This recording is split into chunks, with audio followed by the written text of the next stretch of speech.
Oi,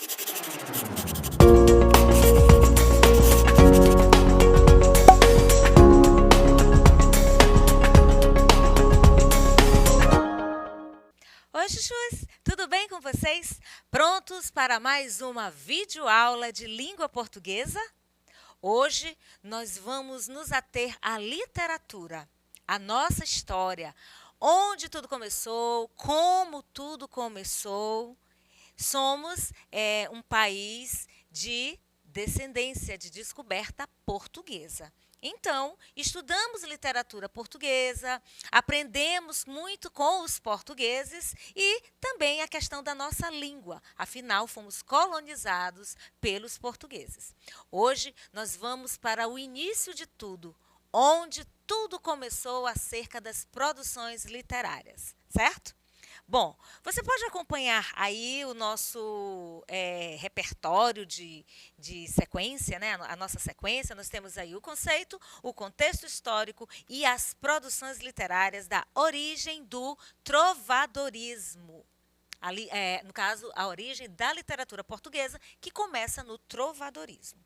Bom, a literatura portuguesa abrange 8 séculos de produção, então é muita coisa, né? É muito tempo. Consiste em um período bem longo, onde os primeiros registros datam do século XII, quando ocorre a expulsão dos árabes da Península Ibérica com a formação do Estado português. Então, a gente já começa a história de Portugal, né? Portugal é um país em formação e aí a gente percebe esse conflito, expulsão, briga, guerra, numa região onde se lutava pelo domínio. E nessa época, né, você viu aí século XII, Idade Média, é uma época de grandes conflitos e foi por ali que começou a nossa história. Eu digo nossa porque nós somos filhos de Portugal. Olha só, eu coloquei aqui a figura de um mapa, tá, que representa esta região que nós acabamos de ler. Aqui você tem Portugal, Espanha e França, o Oceano Atlântico e o Mar Mediterrâneo. Então aqui nós temos aqui para vocês essa região que compreende esse momento aí de conflito, de expulsão que nós acabamos de falar, tá? Vamos ao contexto histórico. No século VIII, os muçulmanos invadiram a península, no caso, a Península Ibérica, e estabeleceram um domínio que durou de 711 a 1492. Então, a reconquista da Península Ibérica, ou retomada cristã, foi um movimento ibérico-cristão de cunho militar e religioso que opôs cristãos e muçulmanos numa guerra secular pela recuperação dos territórios perdidos. Aqui uma pequena pausa, você pode observar que estão falando de cristãos e muçulmanos. Então, aqui tem uma questão religiosa. Os muçulmanos ocuparam por muito tempo esta região e os cristãos, né, entraram nesse conflito para retomar esta terra. Você sabe que essa confusão aí entre cristãos e muçulmanos antiga e nos dias de hoje nós vemos muitos noticiários onde os muçulmanos também tentam se impor, tentam colocar aí a força da sua religião na questão do domínio de terra, no domínio e uma expressividade acerca daquilo que se defende, certo? Continuando. A partir do século XI, que o processo de reconquista da península acelerou-se, uma vez que esta reconquista, a reconquista daquele território, passou a ser considerada uma missão sagrada. Então, a gente percebe aí essa região da Península Ibérica, você viu os países que a compõem dentro desse contexto de conflito. E aí a gente tem aqui uma missão sagrada, que é retomar as terras. Agora, continuando ainda no contexto histórico, o movimento das cruzadas. Você já deve ter ouvido falar isso nas aulas de história. Então, aqui é importante nós nos situarmos no tempo, ver tudo o que aconteceu historicamente, a questão política, a questão social, socioeconômica, inclusive, são fatores que determinam as produções literárias também de uma época. Toda vez que nós estudarmos literatura, sempre vamos mencionar o contexto histórico. É muito importante para a compreensão das características de um período, certo? Volta aí para o slide. Com o apoio do movimento das cruzadas, os reinos ibéricos retomaram cerca de metade dos territórios muçulmanos em pouco tempo, conquistando o Califado de Córdoba ainda em 1031. Gente, muito tempo, hein? 1031. Nós estamos em 2021, olha só. As cruzadas, que eu acabei de falar, eram expedições de caráter religioso, econômico e militar que se formaram onde? Na Europa, entre os séculos 11 e 13, contra os heréticos e os muçulmanos. Então, esse movimento de cruzadas era um movimento militar e religioso que tratava na reconquista daquele espaço para quem? Para os cristãos, que foi, no caso, aquele espaço ocupado pelos árabes, pelos muçulmanos, tá bom? Essa região, que é a Península Ibérica, pertence à Espanha e ainda hoje os laços com o povo português são ligados por meio da cultura e da economia. Então, gente, nada nasce por acaso. Uma história literária tem um fundo, tem um contexto histórico, os fatos históricos, aquelas guerras que aconteceram na Idade Média, o tempo em que se vivia, os costumes, tudo isso vai influenciar na produção literária. Olha, ainda, a Idade Média foi um longo período da história que esteve dividido em Alta Idade Média, que é entre o século V até o século IX. As principais características foram o sistema feudal, o Império Bizantino, a expansão dos reinos germânicos e dos francos, ainda a expansão do islamismo, a igreja medieval e o Sacro Império. Observa que a religião, a religiosidade está bem atuante nesse processo aí. A igreja tinha um papel muito forte. E grava bem esse nome, sistema feudal, tá certo? A Baixa Idade Média, que vai do século V ao século XV, temos como características a crise do sistema feudal, a expansão do cristianismo, as cruzadas, o renascimento urbano e comercial, a formação das monarquias nacionais. Então, aqui a gente tem um período de reinos, né? O sistema de governo era através dos reis. Estamos na Idade Média, não esqueça. E aí, temos a literatura portuguesa que acompanha as grandes transformações históricas e são essas transformações, né, as influências que ditam as divisões e subdivisões da produção literária.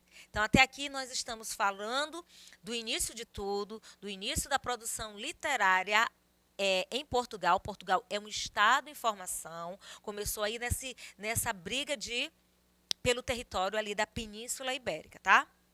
Olha só.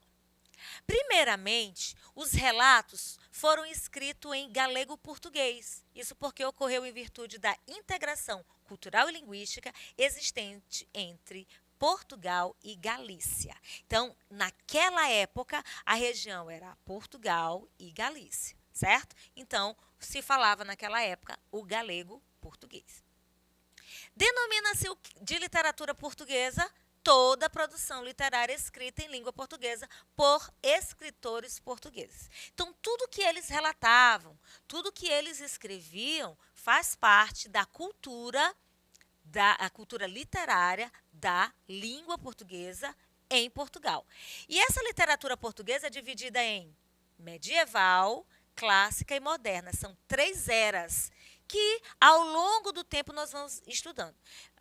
Adiantando logo, a gente vai estudar o trovadorismo, depois o humanismo, o classicismo, aí vem o barroco, o arcadismo, o romantismo, realismo, naturalismo, simbolismo, parnasianismo e modernismo. Então, essas divisões literárias estão aqui dentro dessas eras medieval, clássica e moderna. Tá? Produções literárias. A literatura medieval foi aquela produzida durante a Idade Média. Literatura medieval, Idade Média. Toda a produção ali é chamada de literatura medieval. Acompanhe. Durante a Idade Média até o início do Renascimento. Esteve marcada inicialmente pelo uso do latim e ainda por temas religiosos, históricos e em prosa. Esse período medieval é marcado pelo surgimento dessa literatura com a obra Cantiga da Ribeirinha. Cantiga da Ribeirinha, de Paio Soares de Taiveroz, ele escreveu para sua amada, é uma homenagem. Você vai ver muitos comentários de estudiosos acerca da canção da Ribeirinha, das características que nós já vamos falar, tá?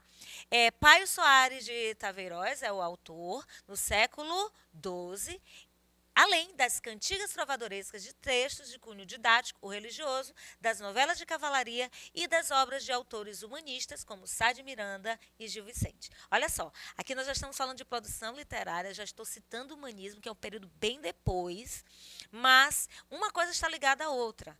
Uma característica tem fundo com outro, uma obra literária vai terminando, outra vai começando. Então aqui a gente está organizando-se no tempo esse período de construção da história literária de Portugal, certo? Então, é o que eu falei aqui, canção da Ribeirinha. Por que canção? Cantiga, né? Cantiga da Ribeirinha, né? E eu falei aqui também de cantigas trovadorescas. Nós já estamos falando da literatura, nós já estamos falando dessas produções que serão estudadas em sequência e a gente vai falar o que é uma cantiga, como foi que ela surgiu, quem compunha, tudo isso nós vamos ver agora, certo? Olha só. A Cantiga da Ribeirinha, também chamada de Guarvaia, Paio Soares de Taiveroz, é considerada a mais antiga composição, tá, literária ali dessa região, né, lá de Portugal, tá? É a mais antiga. E data a sua redação, existe aí uma dúvida na data exata, 1189 ou 1198. Cacau, mas e aí? É 1189 ou é 1198? Gente, não existe assim uma precisão. O mais importante é você saber o século, o mais importante é saber que ela é a mais antiga e que inicia esse período cultural nesta região, certo? Olha só, eu trouxe aqui para vocês, ela está aqui em castelhano, tá? Ribeirinha, no mundo não me sei pareja, mentre me for como se vai. Aqui ela está toda original, mas eu já trouxe a tradução, tá? Aí você pode pedir também para o seu professor de espanhol, para sua professora de espanhol.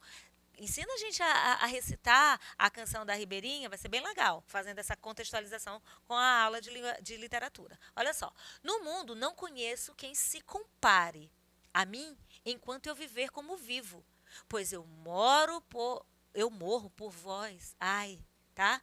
Pálida senhora de face rosada, quereis que eu vos retrate? Quando eu vos vi sem manto, infeliz o dia em que acordei, que então eu vos vi linda. Ele acordou e a viu linda. Isso sugere o quê? Uma intimidade. Será que existia isso naquela época? E minha senhora, desde aquele dia, ai, as coisas ficaram mal para mim. E vós, filha de Dom Paio Moniz, tendes a impressão de que eu possuo roupa luxuosa para vós. Pois eu, minha senhora, de presente nunca tive de vós, nem terei o mimo de uma correia. Paio Soares de Taiveroz é o autor. Aqui é um trecho da Cantiga da Ribeirinha ou Canção da Ribeirinha, tá? A Ribeirinha, que se refere, é um dos nomes, já falei também, pode ser também Guarvaia, tá? É Maria Paz Ribeiro, amante de Dom Sancho I, rei de Portugal, tá? Então essa canção da Ribeirinha aí tem uma história de verdade ali por trás, certo?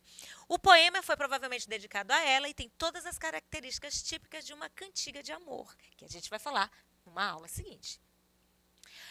Há, no entanto, alguns detalhes do texto que merecem ser pensados, né? Você vai voltar. Se você estiver acessando na plataforma Gustavo Dias, você pode parar o vídeo, dar uma volta e dar uma analisada. Você vai perceber que o trovador identifica sua dama, fato que fere o código do amor cortês, que nós já vamos ver o que significa. Além disso, o texto fala de um momento em que a dama foi vista na intimidade. Eu até falei, será que isso existia naquela época? Para em seguida expor uma reclamação. Mesmo sendo a dama uma mulher de condição elevada, não foi capaz de dar ao seu poeta um pequeno presente. Ele cita isso. Então, gente, quando nós lemos assim, uma poesia, às vezes você pode até, alguns detalhes, passar de forma despercebida. Mas se você fizer aquela leitura atenta, fizer o link, quem escreveu, a que movimento literário a pessoa pertencia, quais eram as características, o contexto histórico, que é muito importante, você vai ter uma leitura bem mais profunda e entender aquilo que o autor está passando com aquela obra, tá? Cancioneiros. Gente, os cancioneiros são as compilações manuscritas que pertencem a vários autores de toda a produção do trovadorismo. São conhecidas em nossos dias, tá bom? Não é algo que ficou para trás, não. As cantigas foram reunidas em 13 volumes. Então, a reunião de cantigas, ou seja, a reunião das produções chamadas cantigas, ficavam num livro só chamado Cancioneiro. E eles foram divididos assim, ó. Cancioneiro da Ajuda, que é o mais antigo dos cancioneiros, encerrando 310 cantigas, no geral, de amor. Foi compilado no final do século XIII ou princípio do século XIV. E está lá na biblioteca do Palácio da Ajuda, em Lisboa. Por isso que é Cancioneiro da Ajuda, ok? Se você for a Lisboa, você pode ver se existe acesso a esse material aí para a gente se deliciar com algumas obras. O Cancioneiro da Biblioteca Nacional está na Itália, adquirido pela Biblioteca Nacional de Lisboa, né? Ele foi encontrado na Itália, mas ele agora foi retomado a Portugal no início do século XX. Ele foi manuscrito no final do século XV e princípios do século XVI. Constitui a mais extensa das compilações, pois engloba 1.647 cantigas de todos os gêneros, dado a público apenas em 1949, certo? E ainda o Cancioneiro da Vaticana, assim denominado por ter sido encontrado na Biblioteca do Vaticano, em Roma. E foi manuscrito no século XV e inícios do século seguinte. Tá? E encerra em 1205, cantigas de todos os gêneros, certo? Bom, gente, essas produções literárias estudadas, que serão estudadas a seguir, né, em próximas videoaulas, elas são divididas nas eras que eu falei há pouco, era medieval, era clássica, era moderna, você também vai ver era romântica, pode ver essa terminologia. Então, a era medieval, trovadorismo, que nós estamos iniciando a aula agora, primeiro movimento literário da língua portuguesa, trovadorismo, certo? Ele surgiu num período no qual a escrita era pouco difundida. Eu não falei de cantiga? Cantiga porque nós vamos ver lá na frente, mas eu já vou falando agora. Essas produções, essas poesias, elas eram cantadas, elas eram acompanhadas de instrumentos musicais. Por isso que elas eram cantigas. E observe que, nessa época, nem todo mundo sabia ler e escrever. Então, era uma forma de levar a arte, né, levar os escritos à população, tá? O humanismo, depois do trovadorismo, vem o humanismo, tá? Que é um período marcado pela transição do mundo medieval para o mundo moderno. O humanismo conduziu as artes ao renascimento cultural. Aí nós temos a era clássica, tá? Também chamada de era romântica, em alguns livros você vai ver. Nós temos o renascimento, o barroco, o neoclassicismo. Olha aqui a era romântica, ó. Subdividida: romantismo, realismo, naturalismo, simbolismo e modernismo. Modernismo até os dias atuais. Hoje nós estamos na pós-modernidade.